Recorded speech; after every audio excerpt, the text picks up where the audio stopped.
Panorama group, जो सोचता है वो करता है। आपके अपने सपनों का आशियाना।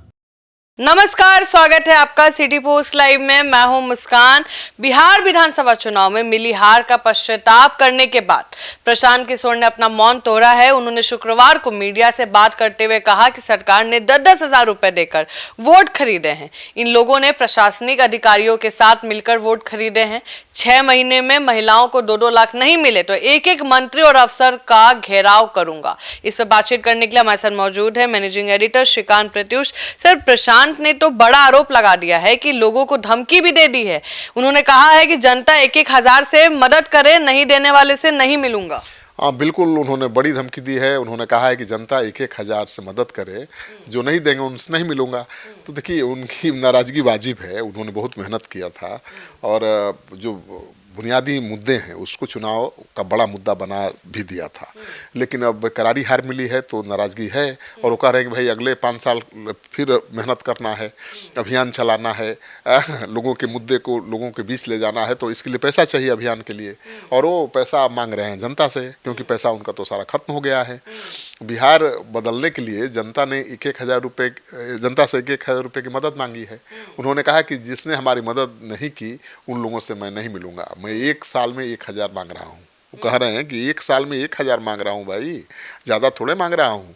और ये अपना घर बनाने के लिए थोड़े मांग रहा हूँ, बंगला बनाने के लिए, अपने परिवार बच्चों के लिए थोड़े ही मांग रहा हूँ। मैं आप ही के बच्चों का भविष्य संवारने के लिए, आप ही के भविष्य में बेहतर बनाने के लिए, अभियान चलाने के लिए मांग रहा हूँ।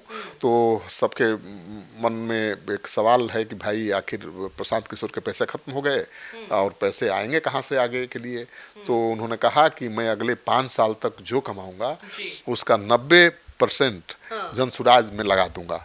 पिछले 20 साल में मैंने जो भी संपत्ति अर्जित की है सब जनसुराज को डोनेट कर रहा हूँ। लेकिन सर, सवाल है कि क्या क्या संपत्ति को डोनेट कर रहे हैं? पटना वाला जो घर है, दिल्ली में घर है और सुनने में आ रहा है कि विदेशों में घर रखे, क्या सब दे देंगे क्या जनसुराज को? मुझे नहीं पता है कि विदेश में उनका घर है, दिल्ली में उनका घर जरूर है।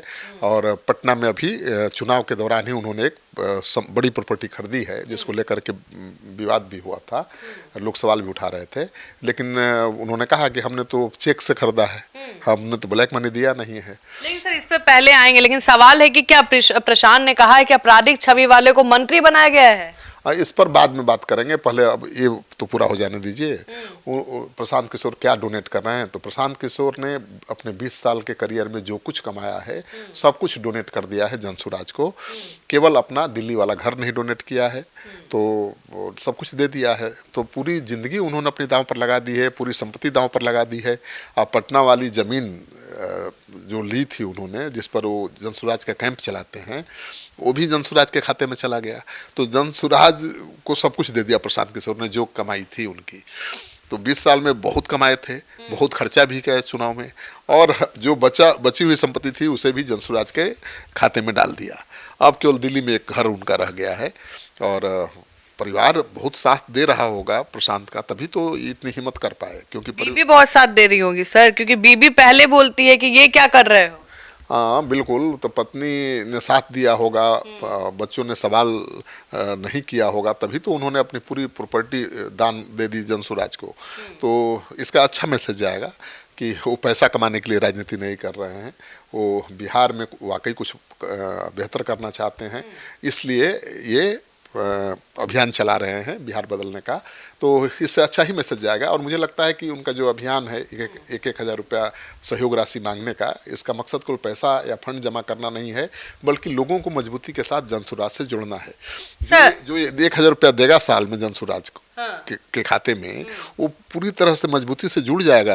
वो जनसुराज को अपनी पार्टी समझेगा, वो समझेगा कि उनके पैसे से जनसुराज चल रहा है। तो बहुत समझदारी वाला काम किया है प्रशांत किशोर ने।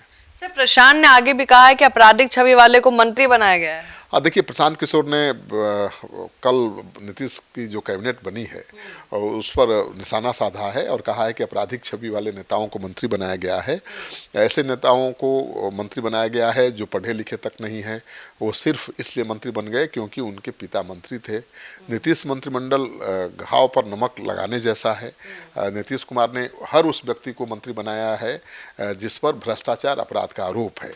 नीतीश कुमार, मोदी ने बिहार की जनता को बता दिया है है, हमने वोट खरीद लिया है, अब अपनी मर्जी से सरकार चलाएंगे। तो प्रशांत किशोर ने बहुत गंभीर आरोप लगाए हैं। सर, पीके ने जैसे अभी आपने बताया कि सारी कमाई जनसुराज के नाम कर दी, पटना में जो जमीन खरीदा था उसे भी जनसुराज को दे दिया। ये उसके बाद जनसुराज कैसे चलेगा सर, अगर प्रशांत किशोर ऐसे ही अभी 5 साल रह रहा है अगले विधानसभा चुनाव? प्रशांत किशोर ने तो बताया नहीं है कि उनकी क्या क्या संपत्ति है जिसे दान दिया है, उसकी कीमत भी नहीं बताई है। अब बताएंगे, अब आएंगे पटना तो पूछेंगे कि भाई, लोग तो यही जानते हैं कि दिल्ली में उनका एक मकान है और पटना में एक प्रॉपर्टी हाल में उन्होंने खरीदी है। इसके अलावा तो कोई उनकी प्रॉपर्टी कहाँ है कोई नहीं जानता। अब प्रशांत किशोर जिस प्रॉपर्टी को दान देने की बात कर रहे हैं जनसुराज को, उस प्रॉपर्टी का विवरण भी देंगे ही कि भाई कहाँ कहाँ उनकी प्रॉपर्टी है, कितने करोड़ की है जिसे उन्होंने जनसुराज को दे दिया। और हाल में चुनाव के दौरान उन्होंने पटना में एक बड़ी प्रॉपर्टी खरीदी थी जिसमें जनसुराज का कैंप ऑफिस चल रहा है, उसे भी दे ही दिया है, क्योंकि उन्होंने कहा है कि अपना दिल्ली वाला मकान छोड़कर, जहाँ बीबी बच्चे बीबी बच्चे जहाँ रहते हैं, सारी संपत्ति जनसुराज को दे दिया। तो मतलब दिल्ली वाला एक मकान जहाँ उनके परिवार रहता है उसको छोड़कर सारी संपत्ति डोनेट कर दिया है। सर, ये बहुत बड़ा मैसेज जाएगा, क्योंकि ऐसा डोनेट कोई नहीं कर सकता। मैसेज तो जाएगा ना भाई कि नेता तो राजनीति में आते ही हैं, राजनीति करते ही हैं पैसा कमाने के लिए, अपने बच्चों को, अपने परिवार को सेट करने के लिए। लेकिन प्रशांत किशोर ने जो कमाया था वो भी गंवा दिया और जो बचा खुचा है उसे भी डोनेट कर दिया पार्टी को। तो ये तो मैसेज जाएगा कि प्रशांत किशोर पैसा कमाने के लिए राजनीति में नहीं आ रहे हैं। और इसमें कौन शक है भाई कि प्रशांत किशोर को पैसा कमाने के लिए राजनीति में आने की जरूरत नहीं है, वो तो ऐसे ही बहुत पैसा कमाते हैं। एक पार्टी के लिए कंसल्टेशन का काम करते हैं, 200 करोड़ रुपए लेते हैं और वो तो कहते हैं कि हम लेते हैं। सर, अभी भी वो क्या कंसल्ट करेंगे दूसरे पार्टियों? दूसरे पार्टियों के लिए काम नहीं करेंगे तो फिर जनसुराज आगे कैसे चलेगा? जनसुराज को चलाने में बहुत खर्च है भाई। एक पार्टी, कोई ईमानदार आदमी, कोई भी ईमानदार नेता पार्टी नहीं चला सकता, ये मैं दावे के साथ कह सकता हूँ, क्योंकि पार्टी चलाने में बहुत पैसा लगता है। ठीक है ना, पार्टी चलाने में, चुनाव लड़ाने में बहुत पैसा लगता है। तो कोई ईमानदार आदमी पार्टी कैसे चला सकता है? अरे कम बेईमान हो सकता है, कोई ज्यादा बेईमान होगा कि भाई नेता सरकार बनी तो लूट लेगा पूरा राज्य को या खजाने को। कोई कम बेईमान होगा जो काम भर ले लेगा, पार्टी चलाने भर, परिवार चलाने भर ले लेगा। तो बेईमान तो मानकर चलिए कि कोई ईमानदार आदमी पार्टी कैसे चला सकता है? ये तो हर आदमी सोच सकता है कि भाई ईमानदार आदमी आज के ज़माने में कैसे पार्टी चलाएगा?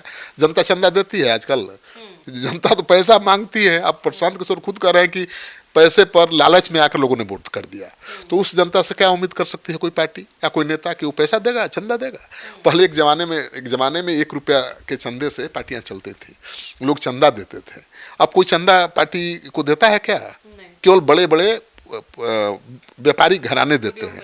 तो वो इसलिए देते हैं कि अपने अनुकूल सरकार की पॉलिसी बनवा सके, 1 करोड़ दे करके 100 करोड़ का काम ले सके।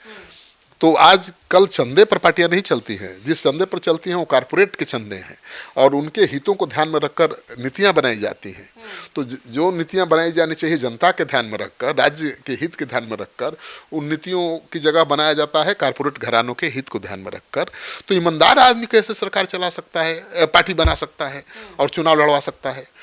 तो प्रशांत किशोर चूंकि कमाते हैं कहीं ना कहीं से, वो दूसरी पार्टियों के लिए काम करते हैं, वहाँ से हजारों करोड़ रुपया कमाते हैं और वही खर्चा वो कर रहे हैं। तो इसीलिए वो कह रहे हैं कि भाई नहीं, हम जो भी कमाएंगे, मतलब पार्टियों के लिए काम करेंगे आगे भी, तभी तो करेंगे जो भी कमाएंगे, क्योंकि अब राजनीति में आगे तो कमाएंगे कहाँ से? कमाएंगे वहीं से, दूसरी पार्टी के लिए काम करेंगे और सारी कमाई जनसुराज में लगाएंगे। तो प्रशांत किशोर ने बड़ा संदेश दिया है। अब पहले भी बड़ा संदेश दे रहे थे, बिहार की जनता किस हद तक उनके संदेश को समझ पाती है ये देखने वाली बात होगी। और एनडीए सरकार जो बहुत बड़े बड़े वायदे करके प्रचंड बहुमत के साथ सत्ता में वापस आई है, वो अपने वादों को किस हद तक अमली जामा पहना पाती है, उस पर भी जनसुराज का भविष्य निर्भर करेगा। क्योंकि वो कह रहा है ना कि जो वादा किया है पूरा नहीं किया है तो छोड़ूंगा नहीं।